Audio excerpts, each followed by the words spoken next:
नमस्कार दोस्तों, आप लोगों को स्वागत है हमारे चैनल में। तो दोस्तों आप लोग के लिए एक नए अपडेट लेकर आ चुके हैं। तो आप लोग बता दूं कि खेसारी लाल यादव का एक नया सॉन्ग आने वाला है, जिस सॉन्ग का नाम है ओठ मोट हो जाए, जो कि बहुत ही बवाल का सॉन्ग होने वाला है दोस्तों। और आप भी हैं खेसारी लाल यादव का फैन तो वीडियो को एंड तक देखना और चैनल को सब्सक्राइब करना ना भूलना। इस सॉन्ग में आप लोगों को खेसारी लाल यादव और आरोही भद्रराज की आवाज़ सुनने को मिलेगा।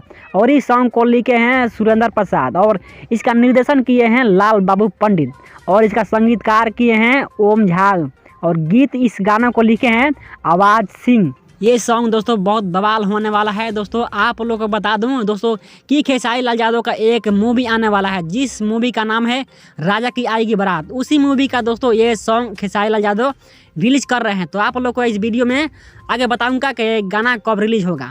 ये गाना दोस्तों आप लोगों को 18 जनवरी 2022 को SRK म्यूजिक यूट्यूब चैनल पर आप लोगों को 6:30 बजे रिलीज किया जाएगा। ये सॉन्ग का दोस्तों ट्रेजर आउट हो चुका है, आप लोग इसका ट्रेजर देखिए लिए होंगे। अगर आप लोग नहीं देखे हैं तो आप लोग SRK म्यूजिक यूट्यूब चैनल पर जाकर देख लीजिए और हमारा कमेंट बॉक्स में ज़रूर बताइएगा कि आप लोग को ये ट्रेजर कैसा लगा। और आप लोग ये कल 6:30 बजे सुबह रिलीज किया जाएगा सॉन्ग। आप लोग सॉन्ग को देखिए और इस सॉन्ग को ढेर सारा प्यार दीजिए। तब तक के लिए दोस्तों मिलते हैं अगले वीडियो में। जय हिंद, जय भारत।